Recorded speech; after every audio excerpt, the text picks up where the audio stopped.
नमस्ते दोस्तों। हिंदी की खूबसूरत साहित्यिक और यादगार कहानियों के चैनल में आपका स्वागत है। आज सुनिए मालती जोशी जी का एक बेहद प्रसिद्ध उपन्यास सहचारिणी। इसे मैं आपको दो भागों में सुनाऊंगी, प्रथम भाग और अंतिम भाग। दोनों के लिंक्स आपको डिस्क्रिप्शन बॉक्स में मिल जाएंगे, जिससे आप निर्बाध रूप से लगातार उपन्यास सुन सकें।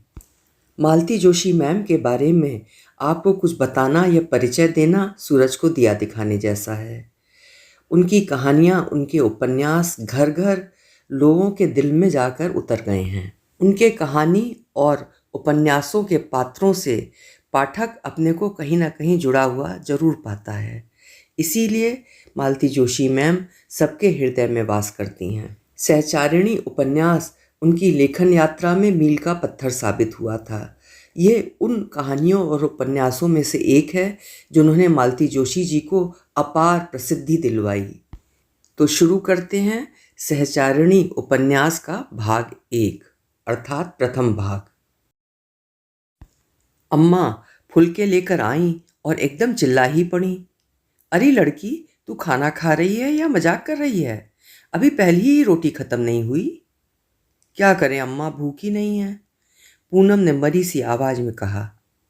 तू तो पागल हुई जा रही है एकदम। ऐसे कोई खाना पीना छोड़ देता है भला? अम्मा रोटी जल रही है, मैंने टोका तो अपना पिसूरना बीच में ही छोड़कर अम्मा गैस की ओर लपकीं। रोटी जलने की गंध तब तक कमरे में भर चुकी थी, पर उससे तो मुझे इतनी कोफ्त नहीं हो रही थी जितनी इस घिसे पिटे डायलॉग से। सुबह शाम सुनते सुनते बोर हो चली थी मैं। लगता था जैसे मैं ही कोई राक्षसी हूँ जो बकर बकर खाए जा रही हूँ। इस समय भी मेरी तीसरी रोटी चल रही थी, पर लग रहा था कोई बकासुर आकर पेट में बैठ गया हो। नीलू, तू और लेगी? तवा साफ करते हुए अम्मा ने पूछा। ना, मैंने संक्षिप्त सा उत्तर दिया। वे जैसे इस उत्तर की प्रतीक्षा ही कर रही थीं। खट से गैस बंद कर दी और बेसिन में हाथ धोने लगीं। अब रेणु और रवि आएंगे, तब उन्हें भी गर्म बना कर देंगी। खपती ही तो है ये। हाथ धोकर अम्मा फिर पूनम के पास आ बैठी और उसके सिर तथा पीठ पर हाथ फेरते हुए बोली, जरा आईने में तो देख, कैसा जरा सा मुंह निकल आया है। इतनी ज्यादा फिक्र नहीं करते बेटा, कामकाज वाले आदमी हैं, समय नहीं मिला होगा लिखने का। पूनम कुछ बोली नहीं, रोनी सी शक्ल बनाए प्लेट की ओर देखती रही। नीलू, अब अम्मा मेरी ओर मुखातिब थी, हो सके तो दफ्तर से मेजर साहब के यहाँ एक आध बार फोन कर लेना। अच्छी बात है, कर दूंगी, मैंने तत्परता से उत्तर दिया। लेकिन फोन पर कहूंगी क्या? कहना क्या है, बस मुकुल का अता पता पूछ लेना। कहना बहुत दिनों से पत्र नहीं आया, अम्मा बहुत परेशान है। मुझे हंसी आ गई। ये अम्मा के परेशान होने का फिक्रा भी खूब रहा। मुकुल की बहन क्या इतनी बेवकूफ़ है? और 15 दिन पहले मुकुल का पत्र आया था, तब दोनों जन यहीं तो बैठे हुए थे सबके बीच में बैठकर। तब पूनम इतना इतराई थी, इतना शर्माई थी कि मेजर साहब भी ठेठ मिलिट्री वाले लहजे में हो करके हंसते रहे थे। मुझे तो वो सब बड़ा फार्सिकल ही लगा था। मेरी चुप्पी और मेरी मुस्कुराहट कुछ और ही अर्थ दे गई। रहने भी दो अम्मा, कल छुट्टी है, हम खुद ही हो आएंगे दीदी के यहाँ, पूनम ने बच्चों की तरह ठुनकते हुए कहा। आजकल उसने बोलने का यह नया तरीका सीखा है, मुझे वो जरा भी नहीं अच्छा लगता। तुम्हारी ननद का घर है, तुम शौक से जा सकती हो वहाँ। मुझे फिर फ़ोन करने की ज़रूरत है या नहीं, इतना बता दो। तुम्हें मालूम है फ़ोन करने मुझे बॉस के कमरे में जाना पड़ता है, मैंने बेजारी से कहा। रहने दीजिए, क्यों तकलीफ़ करेंगी, पूनम ने जैसे अनुग्रहित किया। अरे वाह, इसमें तकलीफ़ कैसी, अम्मा ने मीठी झिड़की दी। नीलू, तू फ़ोन कर ही देना बेटा, नहीं तो वे लोग सोचेंगे सिर्फ पूनम भर को चिंता है, हम लोगों को तो जैसे कुछ सरोकार ही नहीं है। नीलू दीदी को जैसी चिंता है सबको मालूम है। क्या मतलब? मैं एकदम फट पड़ी। तुम्हारी तरह हर कोई पोस्टर लगाए घूमता फिरे क्या? प्रश्न पोस्टर का नहीं, चिंता का है। और चिंता वही लोग करते हैं जिन्हें कुछ आत्मीयता होती है। मुकुल के बारे में आपके जो विचार हैं मुझे मालूम है। देखो पूनम, मुकुल के लिए मैंने कभी कुछ नहीं कहा। अगर कुछ कहा था तो वो आम पुलिस वालों के बारे में था, और वो भी सगाई से पहले कहा था। बाद में कहने का तो कोई सवाल ही नहीं उठता। लेकिन आम पुलिस वालों के बारे में भी आपकी ऐसी गंदी राय क्यों है? क्या हक पहुंचता है आपको? ये मेरी नहीं, आम राय है, मैंने कहा और बहस समाप्त करने की मुद्रा में उठाई। मेरे स्वर की तिक्तता को शायद अम्मा ने भी पकड़ लिया और पूनम को डांटते हुए बोली, अब चुप भी कर, बस एक बात को ही लेकर बैठ जाएगी। लेकिन वो चुप कहाँ हुई। अपने कमरे में साड़ी बदलते हुए मैं बराबर उसकी भिनभिनाहट सुन रही थी। तैयार होकर जाने से पहले अम्मा के पास गई। तब भी वो सुना कह रही थी, दुनिया में कोई भी प्रोफेशन इनकी नज़रों में अच्छा नहीं, हर आदमी लूज कैरेक्टर वाला। इनसे पूछो अम्मा कि जब ये इतनी विद्वान हैं, इतनी जांच परख वाली हैं, तो फिर धोखा कैसे खा गई। मुझे दरवाजे पर खड़ा देखकर एकदम सकते में आ गई वो। मैंने उसकी ओर ध्यान ही नहीं दिया और अम्मा के हाथों में 2 गोलियां पकड़ाते हुए कहा, अम्मा शाम तक ये दोनों गोलियां रेणु को खिला देना, रात भर खांसती रही है। रवि से उसका लंच बॉक्स ज़रूर मांग लेना, कल की छुट्टी है, परसों सुबह ही उसे याद आएगी, तब इतनी बुरी तरह गंधाता है कि बस। और दोनों के मोजे ज़रूर पानी में डलवा देना, मैं शाम को आकर धो डालूंगी। इतना कहकर मैं जाने के लिए मुड़ी और फिर सहसा जैसे कुछ याद आ गया हो, मैंने पलट कर कहा, पूनम बात तो तुमने ठीक ही कही थी, इतनी जांच परख वाली हूँ मैं और मुझे ही ज़िंदगी इतना बड़ा धोखा दे गई। इसीलिए तो तुम्हारे लिए घर वर देखते समय कुछ ज़्यादा ही सोच विचार करना पड़ा। अब तुमने मुझे जो कुछ भी समझा हो, पर बड़ी बहन के नाते हमेशा तुम्हारे कल्याण की ही कामना की है मैंने। थैंक यू, उसने कहा। उसके स्वर का विद्रूप मुझे तिलमिला गया। उसके बाद उसने जो कुछ कहा वो तो खून सर्द कर देने वाला था। सामने की दीवार को संबोधित करते हुए उसने अस्फुट स्वर में कहा, एक बात निश्चित है दीदी रानी, अगर मेरे साथ कभी इस तरह की कोई दुर्घटना घट भी गई, तब भी अपनी लड़ाई मैं खुद लड़ूंगी, अपमानित होकर घर नहीं लौटूंगी। गुस्से में उफनती हुई मैं सड़क पर आ गई। अम्मा ने शायद दौड़कर उसका मुंह बंद भी किया था, पर मैंने देखा नहीं। मुंह तो उसका मैं भी बंद कर सकती थी, और वो भी केवल एक वाक्य से, क्योंकि मैं किसी के आश्रय में नहीं पल रही थी, बल्कि वे दोनों, अम्मा और पूनम, मेरे यहाँ टिकी हुई थी। पूनम इस बात से अनभिज्ञ भी नहीं थी। जानती तो वो यह भी होगी कि अम्मा की पेंशन में उसकी पढ़ाई, उसके कपड़े तथा उसके और खर्चे नहीं सिमट सकते, लेकिन फिर भी वो इतनी बड़ी बात मेरे मुंह पर कह गई, तो जैसे उस बहाने मुझे जता गई कि वो मुझसे कितनी नफरत करती है। मेरी सारी शुभकामनाओं का यही प्रतिदान था। उसके लिए लड़का ढूंढते समय मैं कुछ ज़्यादा ही जागरूक हो गई थी, और तब पता नहीं कैसे उसके मन में ये बात बैठ गई थी कि अपनी गृहस्थी उजड़ जाने के बाद अब दीदी उसे भी सुखी नहीं देख सकती। यहाँ वहाँ से रिश्ते जुटाने वाले भी उसकी इस धारणा को बढ़ावा देते रहते थे। मुकुल के समय भी यही हुआ। एक तो उसकी पुलिस की नौकरी से मुझे ऐतराज़ था, फिर मेजर साहब के घर का उन्मुक्त वातावरण भी मुझे रास नहीं आया। एक बार वे आकर पूनम को देख गए थे, उसके बाद लगातार 4-5 बार उन्होंने गाड़ी भेजकर उसे बुलवा भेजा। मुझे ये सब अच्छा नहीं लगा। अम्मा उन लोगों को नाराज़ भी नहीं करना चाहती थीं और पूनम को अकेली भेजते हुए भी डरती थीं। फिर बच्चों को साथ कर दिया जाता। रेणु और रवि लौटकर जो कुछ बताते, उससे मुझे बड़ी कोफ्त होती। मैंने उन्हें भेजने से इनकार कर दिया। फिर एक दिन मौका पाकर मुकुल से भी स्पष्ट शब्दों में कह दिया कि एक बार सब कुछ ठीक से तय हो जाने दें, तभी इस तरह आना जाना, घूमना फिरना अच्छा लगता है, नहीं तो पास पड़ोस में, नाते रिश्तेदारों में 100 तरह की बातें होती हैं। मुकुल ने मेरी साफ गोई की प्रशंसा ही की थी, पर पूनम के मतानुसार यह मुकुल का घोर अपमान था। तब से ही उसने जैसे वैर ठान लिया है, वार करने का एक मौका भी वो नहीं चूकती। आज मुहूर्त ही खराब था। घर से निकलते हुए ये कांड हो गया। अनमनी अवस्था में स्टॉप पर पहुंची। रूट वाली 2 बसें सामने से निकल गईं और ध्यान ही नहीं रहा। इस समय बसें बहुत रहती हैं और बार बार बदलने की, धक्का मुक्की करके चढ़ने उतरने की एनर्जी मुझमें नहीं थी, इसलिए सीधा 2 सीटर किया और दफ्तर पहुंची। वहाँ अजीब ही नज़ारा था।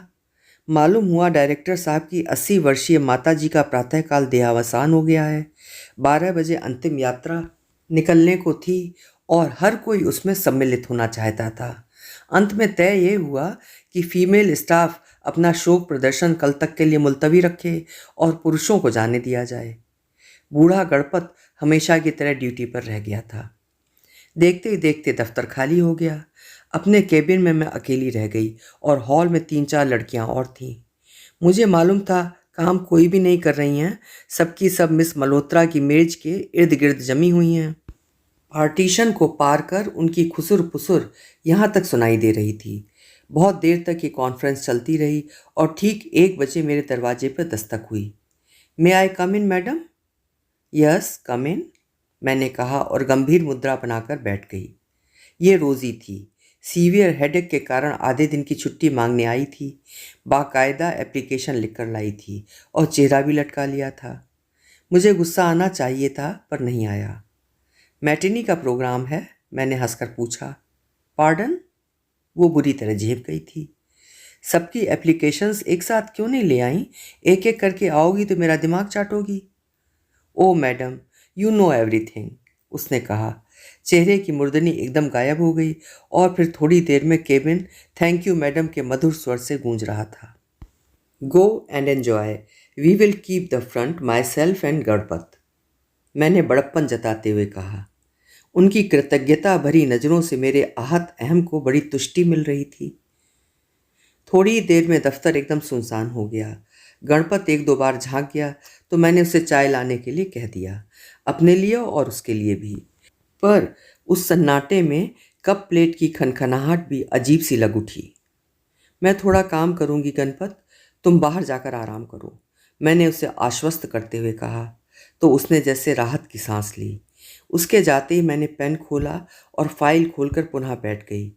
कल ही डायरेक्टर साहब ने घर से स्लिप भेजी थी कि ये केस बहुत विवादास्पद होता जा रहा है, मैं इसे ठीक से स्टडी कर लूँ। मैंने भी सोचा था कि शांत वातावरण में मसले की गुत्थियों को अच्छी तरह समझ लूँगी, पर कहाँ। आंखें कागजों पर दौड़ती रहीं पर एक अक्षर भी दिमाग तक नहीं पहुँचा। गणपत मेज पर स्थानीय अखबार छोड़ गया था। 2 निविदा सूचनाएं थीं ऑफिस की। हार कर उन्हें ही देखने लगी, पर आंखें बार बार सिनेमा के आकर्षक विज्ञापनों से टकरा रही थीं। इत्मीनान से बैठकर मैं फिर यही अनुमान लगाने में जुट गई कि दफ्तर से निकलकर कौन कहाँ गया होगा। सभी लड़कियां मैटिनी का बहाना बनाकर गई हैं, पर मिसेस सुलाखे सीधी घर गई होंगी। घर पर उसका 6 महीने का बच्चा है, पहला पहला बच्चा। उसे रोज सास के पास छोड़कर आते हुए कई बार वो खुद रो देती हैं। मिसेस सक्सेना शायद माँ के यहाँ चली गई होंगी। रोजी और शालिनी जरूर किसी मैटनी शो में बैठ गई होंगी। शर्मा, सावंत और पटेरिया फ्यूनरल के नाम से गए तो हैं, पर वहाँ एक बार अपनी झलक दिखाकर वे भी खिसक लिए होंगे। इस समय किसी अंग्रेजी पिक्चर का आनंद उठा रहे होंगे। तिवारी जी जरूर बॉस के यहाँ शाम तक भिनभिनाते रहेंगे। जाधव सीधा घर पहुंचा होगा और नई नवेली बीबी को स्कूटर पर बैठाकर सैर को निकल गया होगा। जेमनी सर्कस का फड़कता विज्ञापन मुझे भी उकसा रहा था। बच्चे कब से पीछे पड़े हुए थे। आज उन्हें ले जाती तो एक सरप्राइज ट्रीट हो जाती। ये बात मन में उठी ही थी कि मुझे अपने ऊपर ही शर्म आने लगी। डायरेक्टर साहब की माता जी 3-4 दिन से बीमार चल रही थीं। दफ्तर में सब भुनभुना रहे थे, देखना बुढ़िया ठीक रविवार को मरेगी, अच्छी भली छुट्टी खराब कर जाएगी। सचमुच ही रविवार को वे महाप्रयाण के लिए चुनती तो दफ्तर वाले उन्हें पता नहीं कितना कोसते। आज एक अतिरिक्त छुट्टी दिलाने के लिए सब लोग मृतात्मा को धन्यवाद दे रहे होंगे। सब देख सुनकर मेरे मन में बार बार यही आ रहा था कि हम लोग भावनात्मक रूप से कितने दिवालिया हो गए हैं। मृत्यु जैसी करुण और गंभीर घटना को भी हम छुट्टी के परिप्रेक्ष्य में देखते हैं। मैं स्वयं जो अपने को बहुत सुसंस्कृत समझती हूँ, इनसे अलग कहाँ हूँ। चाय लेंगे साहब? गणपत ने आकर मेरी समाधि भंग की। अरे तुम क्यों परेशान हो रहे हो गणपत, आराम करो ना, मैंने उसकी बुजुर्गियत का लिहाज करते हुए कहा। अरे साहब आराम काहे का, ये फ़ोन तो नाक में दम किए है।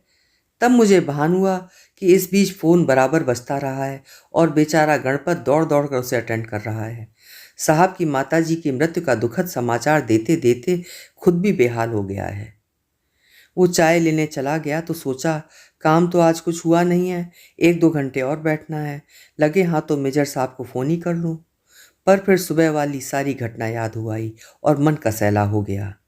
मुझे अपमानित करने के उत्साह में पूनम ने कितनी बड़ी बात कह दी थी। अपनी लड़ाई मैं खुद लड़ूंगी। 10-12 दिन से मुकुल का पत्र नहीं आया तो इनके होश फाख्ता हो गए। बड़ी सूरमा बनती हैं। मेरे अपने संघर्षों की गाथा भी तो उससे छिपी हुई नहीं है। और वो संघर्ष भी क्या इकहरा था? कौन सी लड़ाई थी जो मैंने नहीं लड़ी? मानसिक स्तर पर, सामाजिक स्तर पर, आर्थिक स्तर पर, और इन सब मुसीबतों से जूझते हुए किसका सहारा था मुझे? कौन आया था मेरी मदद के लिए? जन्मदायी माँ भी तो अपनी नहीं रह गई थी। और अपमानित होकर घर लौटने की वो बात, क्या कोई शौक से पति का घर छोड़ देता है? माना कि वही घर स्त्री का स्वर्ग है, लेकिन उसके लिए कोई आत्मसम्मान तो दांव पर नहीं लगा देता। और पति जब स्वयं कहे कि वो ऊब गया है, मुक्ति चाहता है, तब भी क्या उसकी देहरी पकड़कर बैठना श्रेयस्कर है? अपने आप को इतना गिराना मेरे लिए संभव नहीं हुआ, और यही शायद मेरा सबसे बड़ा अपराध था। लेकिन एक बात पूनम ने ठीक ही कही थी। इतनी जांच परख करने वाली मैं इतना बड़ा धोखा खा गई। सचमुच आश्चर्य होता है। सच तो ये है कि वो उम्र ही दूसरी थी, तब इतनी ऊंच नीच कहाँ सोची जाती है। कोई दूसरा अपने लिए सोचता भी है तो बुरा लगता है, जैसा पूनम को लग रहा है। उस दिन जब योगेश ने अचानक पूछ लिया कि नीलम मुझसे शादी करोगी, तो उत्तर देने के लिए मुझे जरा भी विचार नहीं करना पड़ा। उत्तर तो पिछले 2 वर्षों से तैयार था, सिर्फ प्रश्न की प्रतीक्षा थी। सिर्फ मैं ही नहीं, अम्मा भी बड़ी बेचैनी से इस प्रश्न की प्रतीक्षा कर रही थी। जब भी योगेश मिलकर जाते बड़ी आशा से पूछती, क्यों री, कुछ बोला? अपनी निराशा छिपाने के लिए मैं उन्हीं पर बरस पड़ती। तुम्हें तो अम्मा बस एक ही रट लगी रहती है। ढंग की नौकरी तक तो है नहीं बेचारे के पास, यहाँ वहाँ वर्क चार्ज पर काम करते फिर रहे हैं। फिर मैं इंजीनियरों की बेरोजगारी पर एक लंबा सा भाषण दे डालती। मुझे बीच में ही रोक कर अम्मा कहती, तो क्या मैं आज ही शादी के लिए थोड़ी कह रही हूँ, कुछ बात तो पता चले। इस बात पर मुझे चुप हो जाना पड़ता, क्योंकि जोर देकर मैं ये कह नहीं पाती थी कि अम्मा तुम चिंता मत करो, बात तो सब पक्की है। ऐसा कहने का कोई भी सूत्र मेरे पास नहीं होता। नदी किनारे, पार्क में या घर पर ही हम दोनों घंटों बतियाते रहते। राजनीति से दर्शन शास्त्र तक, साहित्य से सिनेमा तक सब बातें होती, पर वो ना होती जिसका मुझे इंतज़ार रहता। तब बन्नू मामा पर कोफ्त होती, अच्छा रोग लगा गए हैं मेरे जी को, ना जीने देता है ना मरने देता। अम्मा का पता देने की जरूरत ही क्या थी? आपका दोस्त इतने बड़े शहर में कहीं भी रह लेता, खा लेता, पर नहीं साहब, इस पवित्र कार्य के लिए हमें को चुना गया। और अम्मा भी ऐसी भावुक कि जैसे ही पता चला श्रीमान जी की माँ नहीं है, तो बस सारी ममता एक साथ ही उस पर उड़ेल दी। 6-7 महीने मुश्किल से वे रहे होंगे और उन्हें सरकारी नौकरी मिल गई। वे अपनी नई पोस्टिंग पर चले गए और पड़ोस का वो कमरा खाली हो गया। पर परिचय की डोर नहीं टूटी और मजबूत होती चली गई। मुलाकातों का स्थान अब लंबे पत्रों ने ले लिया था। पत्र भी ऐसे कि लगता सामने बैठकर बातें कर रहे हों। मैं उन पत्रों को बार बार पढ़ती, पंक्तियों के बीच छिपे किसी अर्थ को खोजने का निष्फल प्रयास करती और फिर हताश होकर बैठ जाती। मेरी सारी हताशा शेरो शायरी से लैस होकर लौटती डाक से उनके पास पहुंच जाती, पर उनसे भी मैं स्पष्ट रूप से कुछ भी न कह पाती थी और छटपटा कर रह जाती। इसी बीच 2-4 बार वे स्वयं भी आए। नाम मात्र को होटल में कमरा बुक करा लेते, पर दिन भर यहीं जमे रहते। अम्मा जोर शोर से खातिरदारी में जुट जाती और नन्ही पूनम बाजार के चक्कर लगा लगा कर थक जाती। मैं तो उन दिनों अपनी रह ही नहीं जाती थी। 1-2 दिन रहकर वे चले जाते और जीवन फिर वैसा ही निस्पंद हो जाता। रोष में भरकर अम्मा बड़बड़ाती, अच्छा गुन्ना लड़का है, ठीक से कुछ बताता भी नहीं। ज्यों ज्यों दिन बीतते गए, मेरा मन आशा निराशा से उबर कर संदेह की कगार पर आ पहुंचा। अम्मा से बहस करने की सामर्थ्य भी मुझ में न रही, और इसीलिए जब एक दिन आंधी की तरह अचानक आकर उन्होंने पूछ लिया, नीलम मुझसे शादी करोगी, तो उत्तर देने में मुझे जरा भी समय नहीं लगा, क्योंकि उत्तर तो तैयार था, प्रश्न की ही प्रतीक्षा थी। मैंने सोचा था चिर प्रतीक्षित इस प्रश्न को सुनकर अम्मा तो खुशी से झूम उठेंगी। खुश तो खैर वे हुई ही, पर फौरन ही व्यवहारिक धरातल पर आ गईं। तो योगेश बेटा, अपने पिताजी का पता लिखवा दो, नीलू के बड़े मामा जी से हम चिट्ठी डलवा देंगे। ये फौरन हाथ जोड़कर खड़े हो गए। इतनी बात की माफ़ी चाहूँगा अम्मा जी। आप तो जानती हैं, हम लोग यूपी के ब्राह्मण हैं, अपनी लीक से ज़रा सा भी नहीं हटेंगे।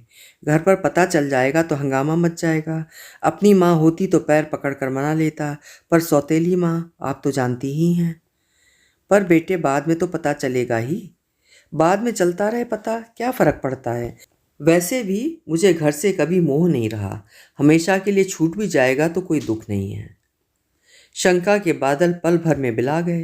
तभी तो बेचारे इतने दिनों तक सोच विचार करते रहे। गांव के लोग वैसे ही दकियानूस होते हैं, लव मैरिज के नाम से भी दकते हैं, फिर ये तो अंतरजातीय विवाह था। आनन फानन में सारी तैयारियां हो गईं। बन्नू मामा बड़े खुश थे, बार बार अम्मा से कहते, जीजी टेरिकॉट का एक सूट सिलवा कर दो, मेरी वजह से तुम्हें इतना अच्छा जवाई मिला है, और वो भी मुफ्त में। लेकिन बड़े मामा जी कुछ नाराज से लगे। बोले, जीजी हमें इतना मौका तो देती, हम लड़के का गांव घर देखाते।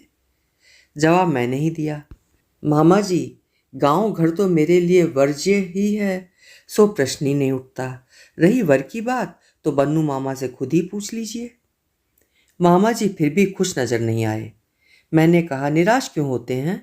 अभी पूनम बैठी है, उसके वक्त खूब चौकसी कीजिएगा, तब मुझे ही धन्यवाद देंगे कि कम से कम 4 जोड़ी जूतों की बचत हो गई। कोई खुश हो ना हो, मैं उस समय आनंद के हिंडोले पर झूल रही थी। मेरा सपना सच हो रहा था। प्रोजेक्ट साइट पर बने माचिस की डिबिया से वे छोटे छोटे क्वार्टर्स। दरवाजे खोल दो तो दोस्ती करने को आतुर कई हंसते मुस्कुराते चेहरे घर में दाखिल हो जाते हैं। दरवाजे बंद कर दो तो अपनी एक अलग ही दुनिया बस जाती। शादी के बाद हम लोग 15 दिन के लिए पंचमढ़ी गए थे, पर यहाँ आकर लगा व्यर्थ ही उतने पैसे भी खर्च किए। यहीं आ जाते तब भी कोई हर्ज नहीं था। सब कुछ तो था यहाँ, हरी भरी पहाड़ियाँ, कल कल करती नदी, घने पेड़, और उससे बढ़कर था निपट एकांत। फिर अपने आसपास देखने का होश ही किसे था? साथ तुम हो, और मुझे चाहिए क्या?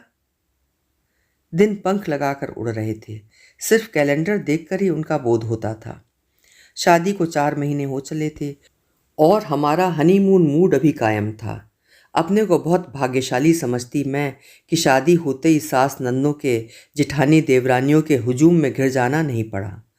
तब ये पहले पहले दिन इतने आह्लादकारी होते भी नहीं शायद। कोई ना कोई बखेड़ा होता ही रहता। वो दिन भी ऐसा ही एक प्यारा सा दिन था। ये आफ्टरनून शिफ्ट से लौटे ही थे कि हम लोग चाय ले रहे थे। चाय की चुस्कियों के साथ शाम का प्रोग्राम तय हो रहा था। प्रोग्राम क्या तय हो रहा था, बस बहस चल रही थी। मैं डैम साइड घूमना जाना चाह रही थी। वहाँ पानी में झिलमिल करती असंख्य दीपों की कतार मुझे बहुत अच्छी लगती। ये दिन भर वहीं सिर खपा कर आए थे, इसलिए बोर हो रहे थे। उसकी अपेक्षा तो उन्हें इकलौते ओपन एयर टॉकीज में जाकर कोई सी भी बासी फिल्म देखना मंजूर था। बहस अभी जोरों पर ही थी कि हमारे छोटे से खलासी टिक्कू ने आकर कहा, बाहर कोई आया है साहब।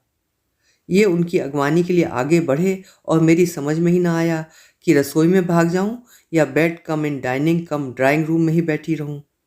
दरअसल मुझे इन बातों का अभ्यास ही नहीं था। अम्मा के यहाँ तो कोई भी आता तो मुझे ही आगे होना पड़ता था। मैं अभी पशोपेश में ही थी कि योगेश का स्वर सुनाई दिया, ताऊ जी आप? हाँ बेटा मैं ही हूँ, ढूंढते ढांढते आ ही पहुंचा हूँ। और इन शब्दों के साथ भारी भरकम डील वाले एक बुजुर्ग ने प्रवेश किया। बैठिए, योगेश ने रुखाई से कहा। अतिथि का आगमन उन्हें अच्छा नहीं लगा था, ये स्पष्ट था। फिर मुड़कर मुझसे बोले, नीलम अंदर जाओ, ताऊ जी के लिए चाय का प्रबंध करो। अतिथि महोदय निढाल से कुर्सी पर फैल गए थे। चाय का प्रस्ताव सुनते ही जैसे हड़बड़ा कर उठ बैठे। ना ना बेटे, मैं यहाँ कुछ नहीं लूँगा, मेरे लिए परेशान मत होना। सिर ढककर पैर छूने ही जा रही थी मैं कि उनकी इस स्पष्ट नकारोक्ति को सुनकर तनकर खड़ी हो गई। धीमे किंतु स्पष्ट शब्दों में कहा, ब्राह्मण की लड़की तो मैं नहीं हूँ, किंतु इतनी अछूत भी नहीं हूँ कि आप चाय भी ना पी सकें। विनम्रता की प्रतिमूर्ति बन उन्होंने दोनों हाथ जोड़ लिए। मुझे गलत मत समझो बिटिया, इस घर में जब आ गई हो तुम तो ब्राह्मण ही बन गई हो। लेकिन मैं जरा पुराने विचारों का व्यक्त हूँ। गांव जुआर की बिटिया भी जहाँ ब्याही जाती है हम पानी नहीं पीते, फिर इस घर में तो मेरी अपनी लड़की। ताऊ जी इस बात को खत्म कीजिए अब, योगेश बीच में ही गरजे। बात खत्म करने से संबंध खत्म नहीं हो जाएंगे। वे भी अब खत्म हो जाने चाहिए। जिस व्यक्ति के नाते जो संबंध था वो उसके साथ ही समाप्त हो गया। प्रस्तर मूर्ति सी निश्चल मैं रसोई के दरवाजे पर खड़ी थी। आवाजें मेरे कानों से टकरा रही थीं, पर उनका अर्थ बोध नहीं हो रहा था। योगेश की तो आवाज ही मुझे पहचानी सी नहीं लग रही थी। उनकी संतप्त मुद्रा के सामने बुजुर्ग मेहमान बड़े निरीह से लग रहे थे। बड़ी देर बाद थकी सी आवाज में वे बोले, गीता नहीं रही। ये बार बार मुझे याद दिलाने की जरूरत नहीं है बेटा, लेकिन उसके जाने के बाद भी हम लोगों का कुछ रिश्ता बच रहता है। हाँ है। आप बड़ी मौसी के जेठ हैं। इस सौदेबाजी से पहले आपका हमारा यही रिश्ता था। उसी रिश्ते से आप आए हैं तो यहाँ ठहरिए, नहीं तो कृपया प्रस्थान कीजिए। मुझे कठोर शब्द कहने के लिए मजबूर न कीजिए। पीड़ा से ताऊ जी का चेहरा काला पड़ गया। तुम्हें रेणु की याद नहीं रही योगेश? उन्होंने हौले से कहा। ताऊ जी, ये जैसे फट पड़ने को हुए। मैं आपका लिहाज करता जा रहा हूँ और आप मुझे बेअदबी के लिए मजबूर कर रहे हैं। वो लड़की मेरी नहीं है, ये आप भी अच्छी तरह से जानते हैं। मुझे अब और ज़्यादा बेवकूफ़ बनाने की कोशिश मत कीजिए। Now please get out. और मुझे परे ढकेल कर ये पीछे आंगन में चले गए। गुस्से से उनका सारा शरीर कांप रहा था। कांपते कदमों से ताऊजी उठे और गर्दन झुकाए हुए धीरे धीरे बाहर निकल गए। यंत्र चालित सी मैं उनके पीछे पीछे दरवाजे तक चली गई। उन्होंने एक बार भी पीछे मुड़कर नहीं देखा। वे उन्हीं बोझिल कदमों से चलते चले जा रहे थे और मैं पागल की तरह उन्हें ही देखे जा रही थी। वे मोड़ पर जाकर अदृश्य हो गए, तब भी मेरी आंखें सड़क पर ही लगी रह गई थीं। एक गगनचुंबी प्रासाद देखते ही देखते धराशायी हो गया हो जैसे। पता नहीं मैं वहाँ दरवाजे में और कितनी देर तक खड़ी रहती। मुझे कुछ होश ही न रहा। आती जाती नज़रों का घूरना भी मुझ तक न पहुँच सका। लग रहा था कि मेरा सब कुछ पीछे छूट गया है और मैं अकिंचन अनिकेत सड़क पर आ गई हूँ। अंदर चलो, इन्होंने गरज कर कहा तो मैं उसी निर्विकार भाव से अंदर आ गई। मेरे वहाँ से हटते ही इन्होंने दरवाज़ा इतनी ज़ोर से बंद किया कि दीवारें तक कांप उठीं और फिर वे कटे वृक्ष की तरह भरभरा कर पलंग पर गिर पड़े। उस छोटे से कमरे में उनसे जितनी दूर बैठना संभव था, मैं एक कुर्सी पर बैठ गई। पूरा घर साएं साएं कर रहा था। शायद टिक्कू को भी भगा दिया गया था। उस भयानक स्तब्धता को घड़ी की टिक टिक ही भंग कर रही थी। सुनो। बड़ी देर बाद इनकी आवाज़ आई। जवाब में मैंने केवल सिर उठाकर देखा। इधर आकर बैठो, कुछ कहना है। कहिए, यहाँ सुनाई पड़ रहा है, मैंने ठंडे स्वर में कहा। वे उठे और करीब करीब मुझे खींचकर पलंग तक ले गए। यहाँ बैठो और शांति से मेरी बात सुनो। सुनाइए, मैंने कहा। मेरे स्वर में जरा भी उत्साह नहीं था। सारा आत्मविश्वास समेटकर वे कुछ कहने को हुए और फिर चुप रह गए। शायद उन्हें शब्द नहीं मिल रहे थे या फिर वे समझ नहीं पा रहे थे कि बात कहाँ से शुरू की जाए। सुनो, उन्होंने फिर एक कमज़ोर प्रयास किया। ये जो आदमी अभी यहाँ होकर गया है, वे तुम्हारे श्वशुर हैं योगेश, मैंने बीच में ही टोका। श्वशुर हैं नहीं थे, उन्होंने प्रतिवाद किया। उनके लिए भूतकाल का प्रयोग क्यों? वे बेचारे अभी भले चंगे हैं। Oh, the whole wretched affair is a fraud, उन्होंने दांत पीसते हुए कहा। क्यों, क्या शादी नहीं हुई थी? हुई तो थी, खूब बाजे गाजे के साथ हुई थी, लेकिन और फिर जैसे एक सूत्र उनके हाथ आ गया। धीरे धीरे उन्होंने पूरा अतीत खोलकर रख दिया। 5 साल के भी नहीं थे और माँ चल बसी थी। पिता से 2 वर्ष भी सब्र नहीं हुआ और एक कर्कशा को ब्याह लाए। विमाता के घर में आते ही पिता के लाड़ प्यार का स्रोत भी मानो सूख गया। कभी वो उमड़ता भी तो नई के बच्चों के लिए। प्यार की भूख जब असह्य हो जाती तो योगेश मौसी की गोद में जा दुबकते। पास के कस्बे में ही उनका घर था। गांव के स्कूल से जैसे तैसे प्राइमरी पास करने के बाद तो वही योगेश का घर भी हो गया।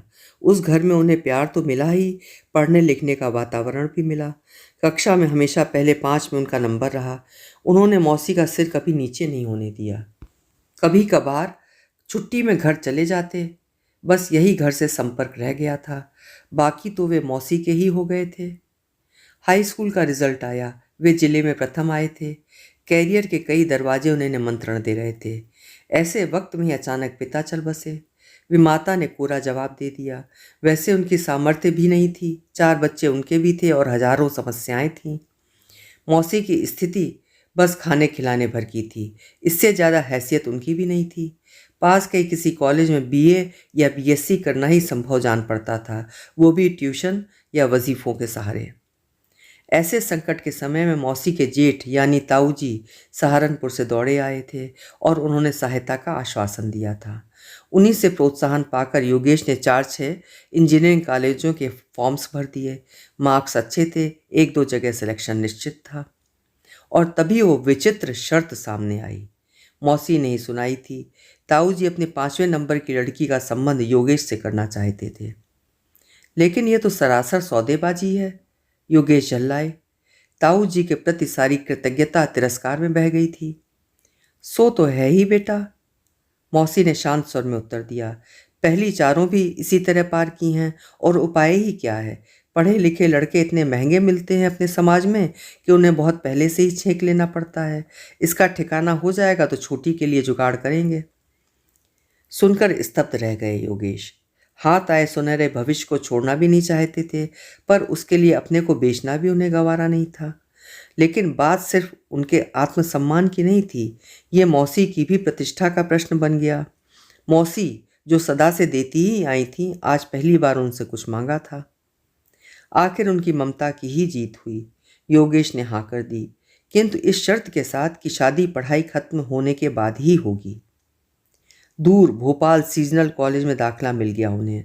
सोचा घर से जितनी दूर रहें अच्छा है, लेकिन जाने से पहले सगाई की रस्म से वे बच नहीं सके।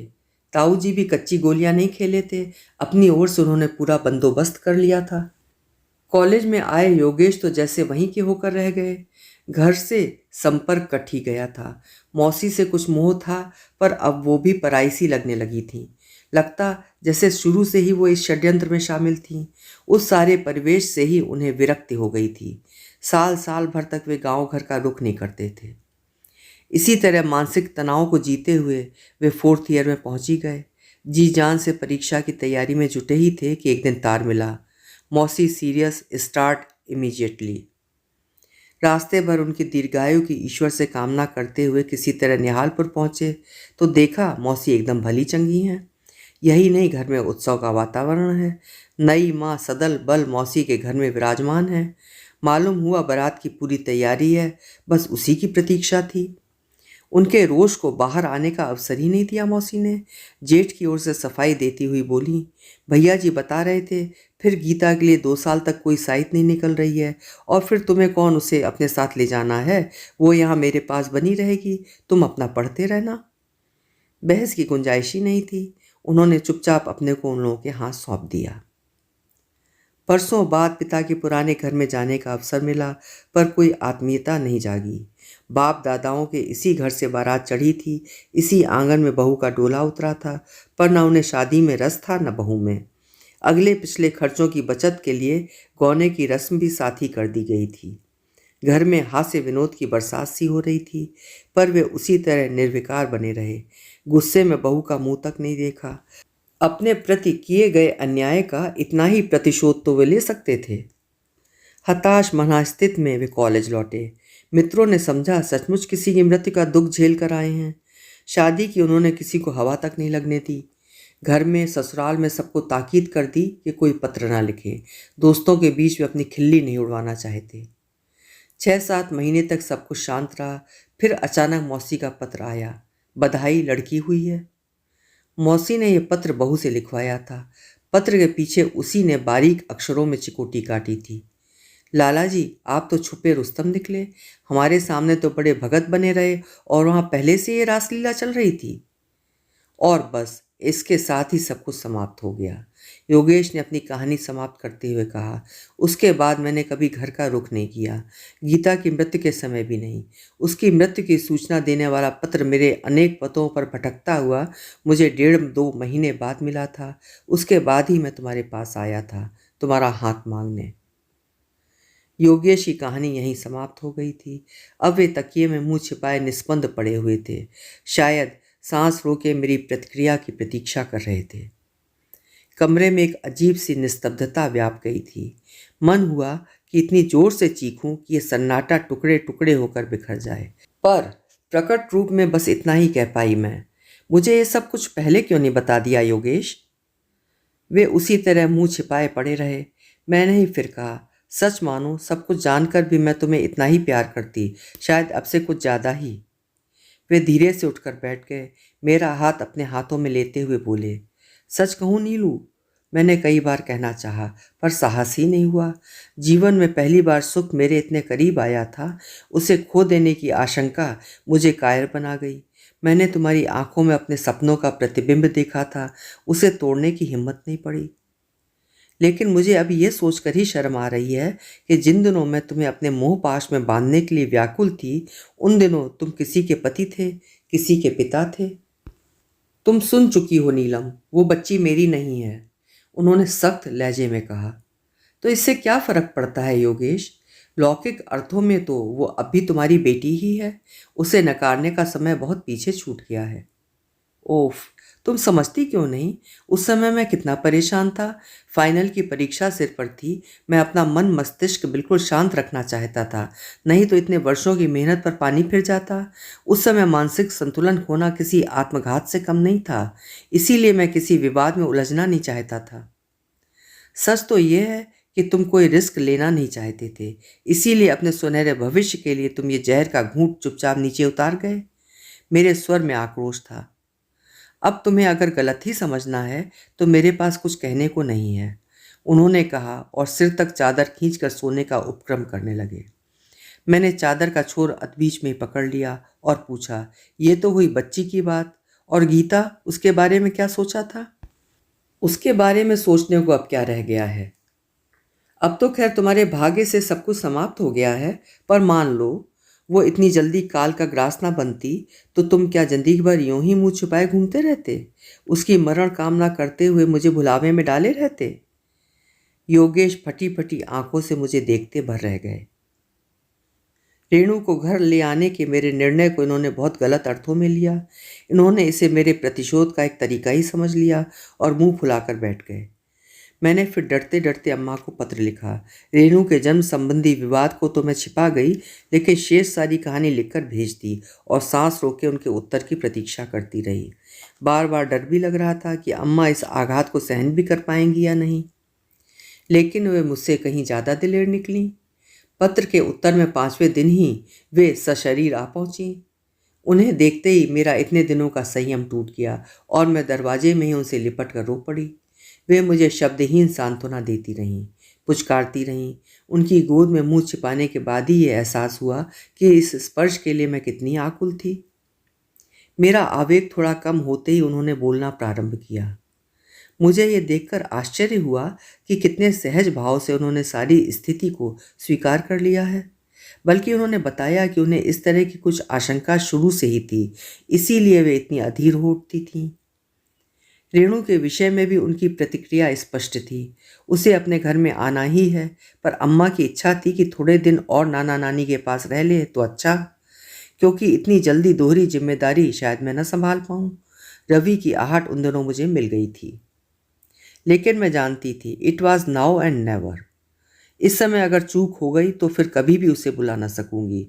अपने बच्चे के जन्म के बाद भी मेरा मन ऐसा ही रह पाएगा, इसका खुद मुझे भी विश्वास न था। सहारनपुर का पता अम्मा ने ही इनसे मांग लिया, वे मना ना कर सके। अम्मा के क्षमादान का इतना तो सम्मान करना ही पड़ा। रेणु आखिर इस घर में आ ही गई। उसके नाना नानी खुद उसे छोड़ने आए थे। जाते हुए बार बार मुझे असीसते हुए गए। उन्हें एक बहुत बड़ी चिंता से मैंने उबार लिया था। रेणु सचमुच उनके लिए अब समस्या ही बन गई थी। वे स्वयं बहुत बूढ़े हो चले थे, शरीर और मन से टूट गए थे। जिसने गीता की लंबी बीमारी में बच्ची को छाती से लगाकर पाला था, उस नीता की भी अब शादी होने वाली थी। मैं यूं बीच में न टपक पड़ती तो शायद नीता इसी घर में आ जाती। उनका इकलौता बेटा डॉक्टर था, आमदनी भी अच्छी खासी थी, पर बहू ननदों के हुजूम से इतनी तंग आ गई थी कि अब किसी नई जिम्मेदारी के लिए तैयार नहीं थी। वैसे बहू की कोई गलती भी नहीं थी। रेणु की नानी ने खुद ये मुझसे स्वीकार किया। लड़कियां बहुतों के यहाँ होती हैं, पर ब्याह कर अपने अपने घर की हो जाती हैं। पर इस घर का कार्यक्रम कुछ निराला ही रहा। साधारण शक्ल सूरत वाली अपनी लड़कियों के लिए ताऊ जी ने बहुत ऊंचे सपने देख रखे थे, लेकिन उन सपनों को तौलने लायक रुपए उनके पास नहीं थे। मजबूरी में उन्हें रमा की शादी एक इंटर पास युवक से कर देनी पड़ी थी। बाद में उन्होंने उसे मेडिकल कॉलेज में दाखिला दिलाकर अपनी तमन्ना पूरी कर ली। फिर तो जैसे उन्हें नुस्खा हाथ लग गया। उमा के पति को भी उन्होंने अपने खर्चे से वकालत की शिक्षा दी। इकट्ठे 20-30 हजार खर्च करने की अपेक्षा यूं किश्तों में खर्च करना आसान भी था और सस्ता भी। इससे स्वार्थ और परमार्थ दोनों की साधना हो जाती थी। गरीब ब्राह्मण के होनहार लड़कों का भविष्य भी बन जाता था और ससुराल में लड़कियों की नाक भी ऊंची रहती थी।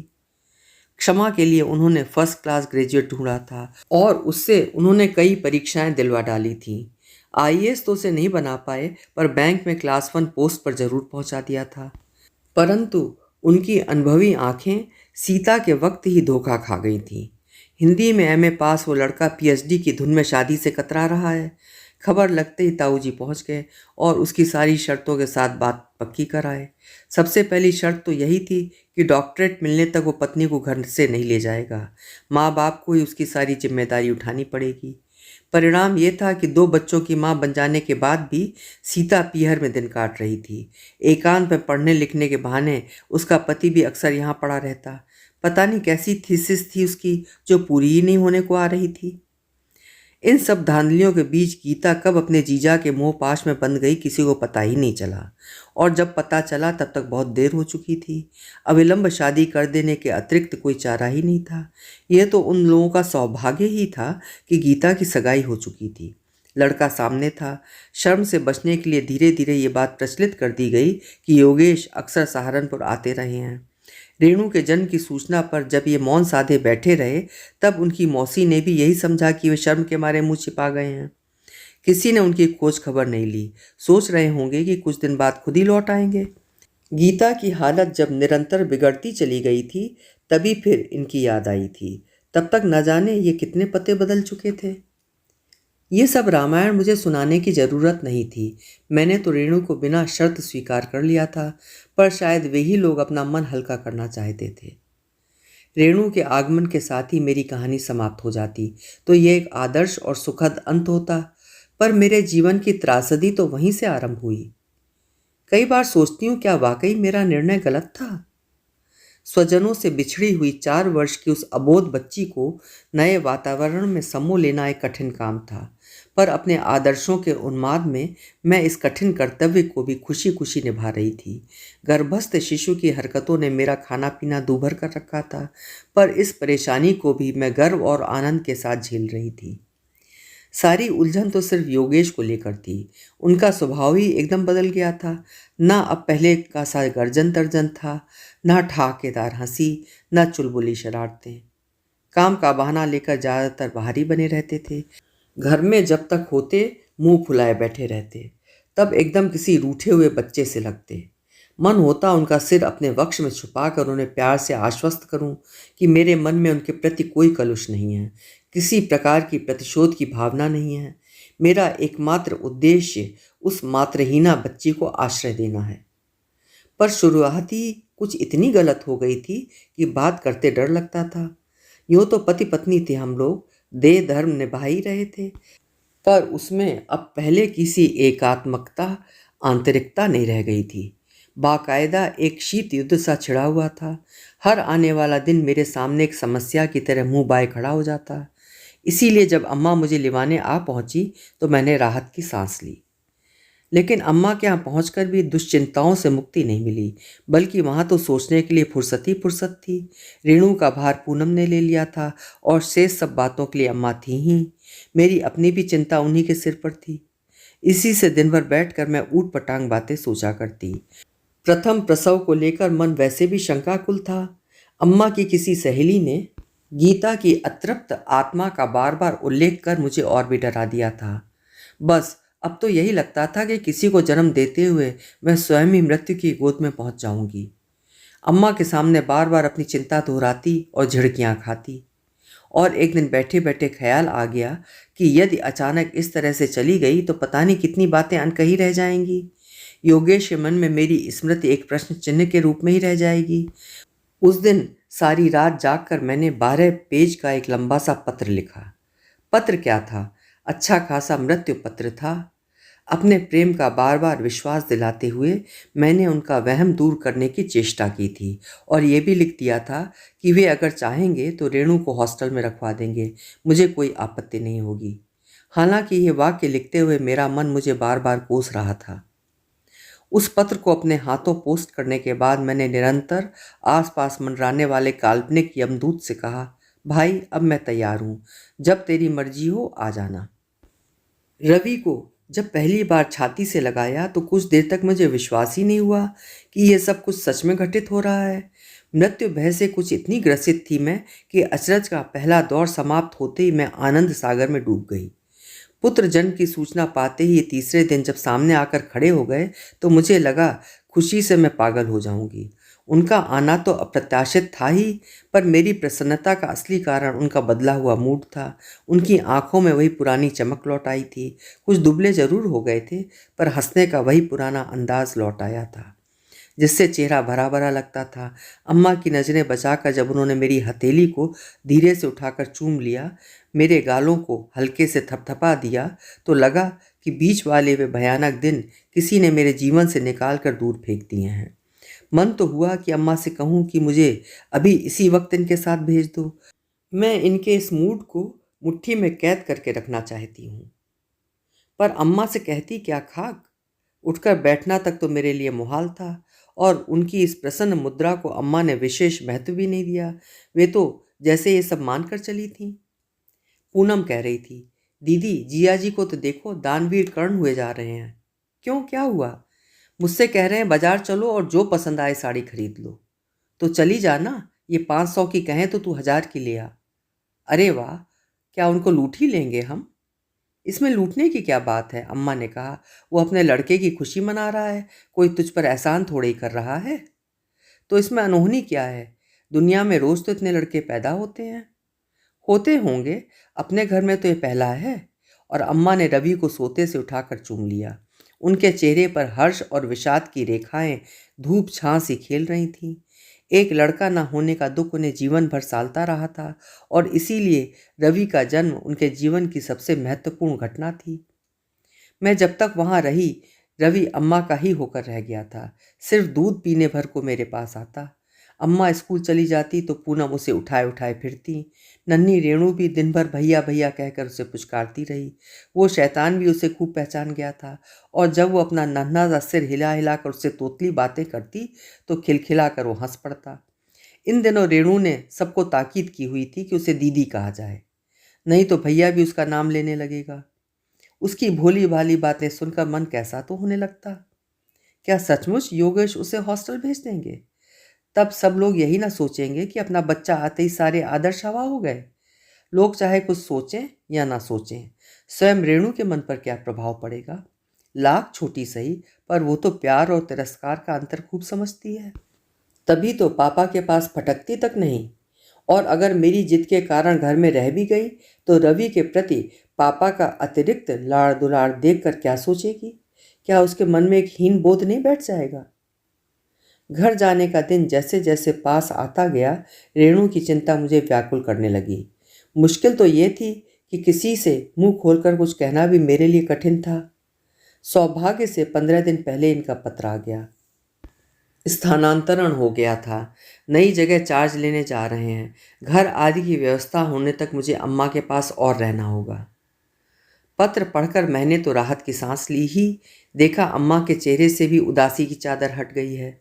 अपनी व्यग्रता में मैंने इतने दिनों तक लक्ष्य नहीं किया था, पर अब ध्यान दिया तो पता चला पिछले दिनों अम्मा भी काफ़ी दुबला गई हैं। पूनम ने बताया कि कई बार रात को उठकर रोती रही हैं। रवि से संभावित विछोह का दुख उन्हें खाए जा रहा है। आखिर मेरी समस्या का समाधान अम्मा ने ही किया। ये समस्या उनकी अपनी भी थी, इसलिए आग्रह के साथ उन्होंने अपनी बात मेरे सामने रखी। ना हो तो तू रेणु को थोड़े दिनों के लिए यहीं छोड़ जा।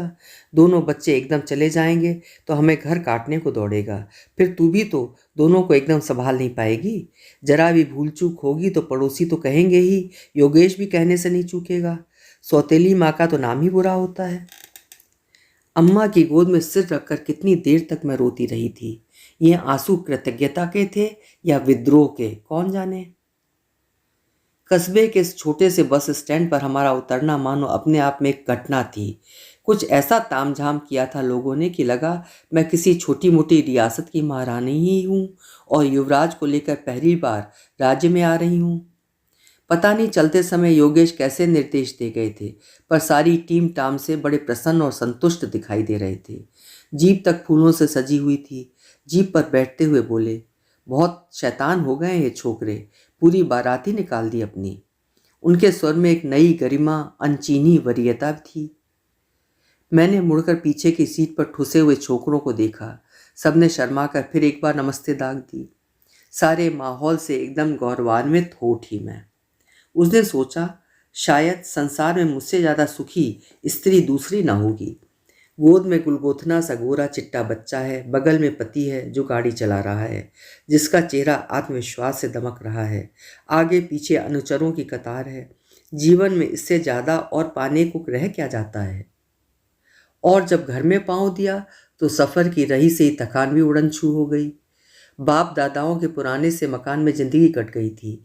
गृहस्थी शुरू की थी तो वो भी माचिस की डिबिया से छोटे से क्वार्टर में, लेकिन ये तो छोटा मोटा बंगला था। नया घर, नई सज्जा और नई तेज से आलोकित योगेश, 6 महीने का रवि साथ ना होता तो मैं यही सोचती कि शादी के बाद पहली बार पिया के घर आई हूँ। बहुत वैसे हैं आप। रात को उनके बालों में उंगलियां फिराते हुए मैंने कहा, प्रमोशन हो गया और मुझे बताया तक नहीं। लेकिन प्रमोशन हुआ कहाँ है भाई? पता नहीं, मुझे तो लग रहा है जैसे आप बहुत बड़े अफसर बन गए हैं। उन्होंने एक जोरदार ठहाका लगाया। मैडम, ये तो जगह जगह का फ़र्क है। वहाँ मैं एक अदना सा पुर्जा था, 250-300 इंजीनियर्स की भीड़ का एक छोटा सा अंश, और यहाँ अपने सब डिवीज़न का सर्वे सर्वा हूँ। उससे क्या इतना फ़र्क पड़ता होगा? बिल्कुल, तभी तो ट्रांसफ़र के लिए छटपटा रहा था। जानती हो, एड़ी चोटी का जोर लगाना पड़ा है, तब कहीं जाकर ये पोस्टिंग मिली है। इतना मुश्किल होता है? और क्या, इस जगह के लिए तो डिपार्टमेंट में बाकायदा नीलामी होती है, क्यों लगा रहता है? सच? मैं जैसे अद्भुत लोग की कोई कथा सुन रही थी। जानती हो, इतने दिए हैं। उन्होंने दोनों हाथों की 10 उंगलियां मेरे सामने फैला दी। आश्चर्य से मेरी आंखें फटी की फटी रह गईं। 10,000? बड़ी देर तक मेरे मुंह से कोई बात ही नहीं निकली। क्यों, क्या हो गया? इन्होंने ठहाका मारा। सचमुच 10,000 दिए हैं तुमने? मैंने पूछा। ओह, फॉरगेट इट, उन्होंने लापरवाही से कहा। तुम खुश हो या नहीं, ये बताओ, बस दैट मैटर्स। खुशी से विवल होकर मैंने उनके वक्ष में अपना मुंह छिपा लिया। मन सुख से इतना लबालब भर गया था कि किसी और विचार के लिए रत्ती भर भी गुंजाइश नहीं थी। 5-7 दिन बाद जब बन्नू मामा की शादी का कार्ड मिला, तब अचानक ही बिना किसी संदर्भ के मुझे उन 10,000 रुपयों की याद हो आई। जिस समय ये रिश्ता पक्का हो रहा था, मैं अम्मा के यहाँ थी। वे लोग 20,000 तक देने को तैयार थे, पर बड़े मामा जी 25 पर अड़कर बैठ गए थे। उनसे तो अम्मा कुछ कह नहीं पाती थी। एक दिन बन्नू मामा को ही उन्होंने सुना दिया, रुपए क्या पेड़ पर फलते हैं? मुंह फाड़कर जो जी में आया मांग लेते हो। तुम जैसे पढ़े लिखे लड़के भी अगर यही सब करते रहेंगे तो समाज बदलेगा कैसे? समाज बदलने का ठेका कोई हम ही ने ले रखा है, बन्नू मामा बोले। इन दोनों उनके पांव जमीन पर नहीं पड़ते थे। किसी को तो पहल करनी पड़ेगी। 25,000 बहुत होते हैं बन्नू। उन लोगों की हैसियत तो शायद 20 की भी नहीं है। पता नहीं इतना भी वो लोग कहाँ से दे रहे हैं। जिंदगी भर नौकरी करके कौड़ी कौड़ी जोड़ा है मैंने, पर अब तक 10,000 भी इकट्ठा नहीं कर पाई। तो वे लोग अपनी हैसियत का घर देखें ना। इतनी ऊंची उड़ान क्यों भरते हैं? जानती हो जीजी, 40-40 हज़ार लेने वाले लोग भी इस दुनिया में हैं।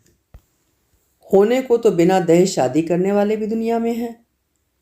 ऐसे मुफ्तिया दूल्हे कैसे निकलते हैं, तुमने देख तो लिया, बन्नू मामा ने कहा और अम्मा का मुंह बंद कर दिया। उस सीधी चोट से अम्मा तिलमिला कर रह गईं।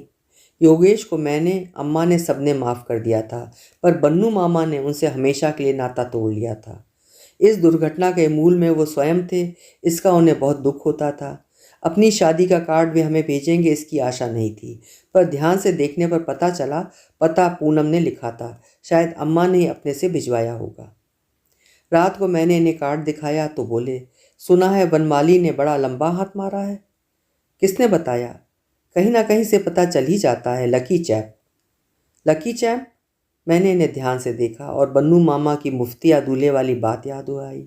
एक तो हमारा प्रेम विवाह था, दूसरे इनका अपना अतीत भी रहस्यमय था। इसी से इन्होंने मुंह खोलकर कुछ मांगा नहीं, पर मांग ही लेते तो अम्मा के पास देने को क्या था? पूरे 10,000 भी तो नहीं। अगर पुरानी परपाटी से ही शादी कर लेते तो दुहाजू होने के बावजूद अच्छा खासा दहेज मिल सकता था। कहीं इनके मन में उसका पछतावा तो नहीं? अपने ही समाज में शादी करते तो तुम्हारी भी अच्छी बोली लग जाती। मैंने चुटकी ली। अरे हटाओ भी, कहाँ का पचड़ा ले बैठी। वैसे एक बात जरूर है, इन लॉज अगर वेल सेटल्ड हों तो जीवन में पुश अच्छा मिल जाता है। ये इन लॉज वाली बात पहली बार सुन रही थी मैं, पर उनके स्वर से लगा कि उनके मन में ये बात पहली बार नहीं आई है।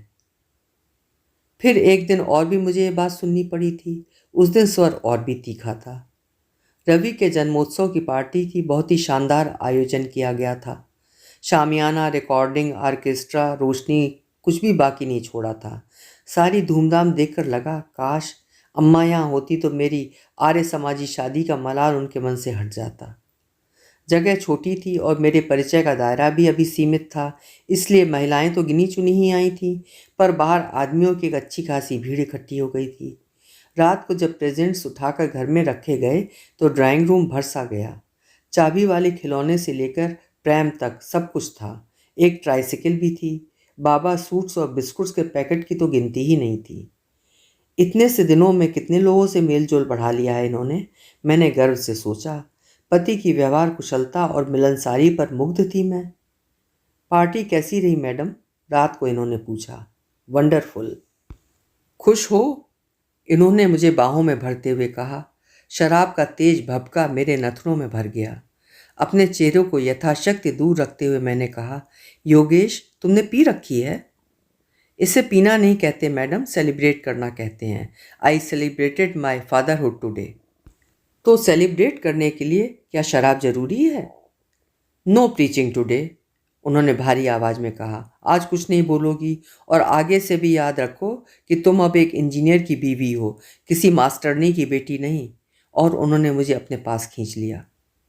इस तरह हैवानियत के साथ पलंग पर खींचे जाने का मुझे इतना दुख नहीं हुआ जितना अम्मा के लिए मास्टरनी का संबोधन सुनकर हुआ, और ये दुख बहुत देर तक मुझे सालता रहा। योगेश की बातों में सिर्फ शराब की ही नहीं, दर्प की भी बू थी। शराब से तेज नशा शायद उसी का था। अपनी बदजुबानी पर सुबह शायद उन्हें खुद ही शर्म आ गई थी। क्षमा याचना के स्वर में बोले, 3 महीने इस नई जगह में अकेला पड़ा रहा, समय काटने के लिए कुछ तो करना था। क्लब जाने लगा हूँ, वहाँ कंपनी के लिए कभी कभार लेनी भी पड़ती है। कस्बे का वो छोटा सा क्लब, महिलाएं तो खैर वहाँ नहीं जाती थीं, पर नगर की जानी मानी हस्तियाँ और गणमान्य अफसरों का हुजूम वहाँ जरूर होता था। आकार में छोटा था क्लब, परंतु प्रकार में बहुत बड़ा होता था। कई बार ये विजयोन्माद में घर लौटते और मेरी गोद में नोट बिखेर कर कहते, आज की जीत तुम्हारे नाम। मैं फटी फटी आंखों से उन रुपयों को देखती रह जाती और अस्फुट स्वर में कहती, कभी तुम इतनी ही बड़ी रकम हार भी तो सकते हो। ये तो खेल है, हार जीत तो चलती ही रहती है, ये लापरवाही से कहते। बोलने का ये लापरवाह अंदाज भी इन्होंने नया ही सीखा था। फिर क्यों जाते हो वहाँ? अब तो समय काटने का प्रश्न ही नहीं रहा। घर में मैं हूँ, रवि है। तुम समझती नहीं हो डियर, वे मुझे बाहों में भर कर कहते। वहाँ जाना अच्छा रहता है, कॉन्टैक्ट्स बनते हैं। सचमुच मैं कुछ भी नहीं समझ पाती थी। ये दुनिया ही मेरे लिए नई थी। यहाँ की भाषा, यहाँ के रस्मों रिवाज, यहाँ की राजनीति, सब कुछ एकदम अलग थे। अम्मा के यहाँ 1 तारीख से 30 तारीख तक घिसट कर चलने वाली जिंदगी यहाँ पंख लगाकर उड़ने लगी थी। उसकी तेज गति से बौखला कर कभी कभी मैं कहती, we are going too fast Yogesh. तुम्हें कोई कष्ट हो रहा है? वे पूछते। कष्ट क्या होगा, पर मेरा कॉन्शस अलाउ नहीं करता। और फिर ज़रूरत क्या है, भगवान का दिया सब कुछ तो है हमारे पास। देखो डियर, वे गंभीरता से कहते, भगवान सिर्फ हमारे रहने खाने की, पहनने ओढ़ने की व्यवस्था करता है, बाकी हाथ पैर हमें ही मारने होते हैं। बाकी और रह ही क्या जाता है, मैं भोलेपन से पूछ बैठती। वे एकदम चिढ़ जाते। समझती तो कुछ हो नहीं, बस जिरह करने बैठ जाओगी। अभी उस दिन दिल्ली से एक्सपर्ट आया था, एक रात में पूरी 150 रुपए की गटक गया। अगर तुम्हारी तरह कॉन्शस को लेकर बैठ जाऊं तो इंतज़ाम कहाँ से होगा, बताओ तो। और परसों बॉस आ गए थे फैमिली को लेकर, डिनर पर पूरे 300 का सफाया हो गया। साले घर में दाल रोटी खाएंगे पर टूर पर निकलेंगे तो मछली मुर्गे के बिना कौर नहीं तोड़ेंगे। और जाते समय 15 रुपये का पेमेंट ऐसी शान से कर गए जैसे धर्मराज के बाद इन्हीं का अवतार हुआ है। इन सालों के लिए चोरी करूं और खुद भूखा रह जाऊं, ये नहीं हो सकता। ये बात बात में साले कहने की आदत और पाल ली थी इन्होंने। सुनने में जरा भी नहीं अच्छा लगता था। छोटा बड़ा स्त्री पुरुष किसी का भी विचार नहीं करते थे। दो एक बार मैंने टोक दिया तो बोले, ये गाली नहीं है भाई, तुम्हारे घर में हमेशा स्त्री राज रहा है ना, इसी से तुम्हारे संस्कार इतने बोधे हो गए हैं। शायद वे ठीक ही कहते थे, पर संस्कारों से पीछा छुड़ाना इतना आसान तो नहीं होता। कितना ही मैं बचने की कोशिश करती, पर अक्सर हम लोग टकरा ही जाते। मैं उस नोक झोंक को पल भर में भूल भी जाती। मेरे लिए दाम्पत्य के खट्टे मीठे अनुभवों का एक नमूना भर होता, पर ये उन बातों को गांठ बांध कर मन में रख लेते थे। वो फ्रिज वाली घटना ना होती तो मुझे इस बात का पता भी नहीं चलता। अभी आप सुन रहे थे मालती जोशी जी का उपन्यास सहचारिणी का प्रथम भाग। शेष कहानी अगले अंतिम भाग 2 में।